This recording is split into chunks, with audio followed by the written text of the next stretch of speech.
Study YouTube channel पर आपका स्वागत है। मैं Deepak Kumar. ANM examination conduct होने के बाद जिस प्रकार से स्कोरिंग हुई है अलग अलग शिफ्ट में, कई स्टूडेंट का स्कोर जो है वो लिमिट या जो पासिंग मार्क है उससे भी ऊपर नहीं जा पाए हैं और उसके बाद स्टूडेंट के अंदर ज़बरदस्त लेवल पर डिमोटिवेशन आया है और ऐसी स्थिति में पीएनएसटी एग्जामिनेशन को लेकर के काफ़ी पैनिक सिचुएशन क्रिएट हो गई है कि ये तो एएनएम का एग्जामिनेशन था, पीएनएसटी एग्जामिनेशन में हमारा क्या होगा, जबकि हम 100 नंबर में 40 नंबर या 45 नंबर भी कवर नहीं कर पाए। जबकि आपको पता होगा रूल बुक में 40 नंबर या 45 नंबर का पासिंग मार्क का गाइडलाइंस दिया हुआ है। लेकिन मैं आपको बता देना चाह रहा हूँ इस वीडियो में, अभी आप पीएनएसटी का एग्जामिनेशन देने जाने वाले अगले 2 से 3 दिन के अंदर इस वीडियो के बाद, और एएनएम एग्जामिनेशन में अगर आपकी स्कोरिंग कम रहेगी तो आपको डिमोटिवेट होने की ज़रूरत नहीं है, क्योंकि अगर आप डिमोटिवेट हो गए तो जितना आपने पढ़ा था और इस पर्टिकुलर एएनएम एग्जामिनेशन में मान लीजिए वो चीज़ नहीं आई है, तो इसका मतलब ये नहीं कि पीएनएसटी एग्जामिनेशन में आप डिमोटिवेट होकर के एग्जामिनेशन हॉल में एंटर करें और उस पर्टिकुलर एग्जामिनेशन को भी आप पूरी तरह से खराब कर दें। इसका सबसे सही उपाय, सही तरीका यही है कि जो कुछ भी आपका एएनएम का स्कोर बन चुका है उसको सबसे पहले दिमाग से हटा दीजिए। आपके पास एक और मौका यहाँ सामने अवेलेबल है, उस मौके को आप कैसे अच्छे स्कोर में कन्वर्ट कर सकते हैं, उसका यही एकमात्र आपके पास एक तरीका है कि सबसे पहले अगर आपकी स्कोरिंग एएनएम में ठीक ठाक नहीं रही है तो सबसे पहले उस स्कोर को अपने दिमाग से हटा दीजिए। दूसरी चीज़, आप रियल में एक पीएनएसटी एस्पिरेंट थे, एएनएम एस्पिरेंट नहीं थे, ऐसा मान करके चलिए, और जितना आपने पहले पढ़ा था और उसको अगर आप मान लीजिए जो भी आपके पास में टाइम अवेलेबल है देख सकते हैं, क्वेश्चन को देख सकते हैं, फॉर्मूले को देख सकते हैं, कोई आपने शॉर्ट नोट अगर बनाया है उसको देख सकते हैं, तो ज़्यादा से ज़्यादा कोशिश करिए कि एएनएम के स्कोर को भूल करके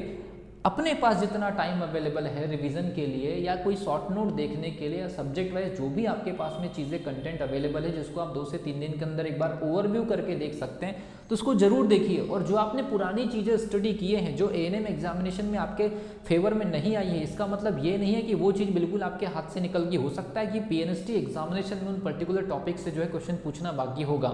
और क्योंकि पीएनएसटी एग्जामिनेशन में हम एक एक्सपेक्टेशन लेकर के चल रहे हैं कि यहाँ पर क्वेश्चन के लेवल जो होंगे वो थोड़े से और अच्छे होंगे, इसीलिए हो सकता है कि आप ये मान के चलिए कि ये टॉपिक मुझे एएनएम में नहीं बना या ये टॉपिक एएनएम के एग्जामिनेशन में नहीं पूछा गया, तो ये पॉजिटिविटी अपने अंदर रखिए कि जो टॉपिक या जो स्कोरिंग हमारी एएनएम में कम रह गई क्योंकि ये टॉपिक हमसे एएनएम में नहीं पूछा गया, हमारी तो तैयारी जिन जिन टॉपिक्स में अच्छी थी अभी हो सकता है पीएनएसटी में हमारे लिए वेट कर रहे होंगे। तो ऐसा कुछ माइंडसेट बनाइए और पीएनएसटी एग्जामिनेशन को अटेम्प्ट करने के लिए पूरी तरह से मोटिवेटेड रहिए। और जब भी आपका पीएनएसटी का एग्जामिनेशन है तो उस चीज़ में आप सबसे पहली चीज़ अपने दिमाग को इस स्थिरता की तरफ लेके जाइए कि एएनएम में मेरा स्कोर अगर कम आया है तो मैं पीएनएसटी में क्या ही कर पाऊंगी। तो ये बिल्कुल ये फैक्ट यहाँ पर काम नहीं करेगा कि एएनएम के सेम सिलेबस में मेरा एएनएम में स्कोर कम रहेगा तो पीएनएसटी में क्या होगा। बिल्कुल सबसे पहली चीज़ दिमाग से ये चीज़ हटा दीजिए, पीएनएसटी में जो होगा वो देखा जाएगा, एएनएम में जो हो चुका है उसको भुला देना है। अगर स्कोर कम है,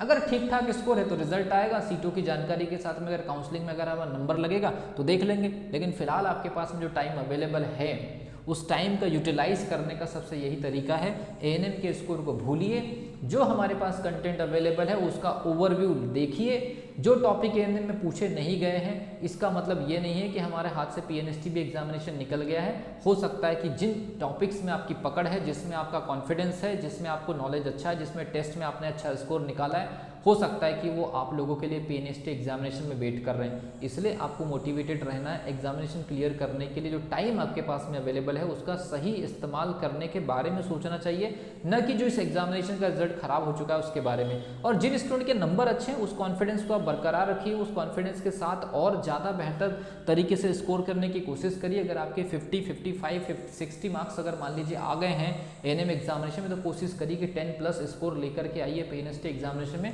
ताकि आपके पास में दोनों के दोनों एग्जामिनेशन काउंसलिंग का जो है ऑप्शन खुला रहे। तो अगली वीडियो में हम बात करेंगे कि एएनएम एग्जामिनेशन में लगभग कितना कट ऑफ जा सकता है और कितना सेफ स्कोर है, और इसके अलावा पीएनएसटी में आपको कितना कर लेना चाहिए एएनएम के कंपैरिजन में। तो मिलता हूँ अगली वीडियो में, तब तक के लिए wish you all the best.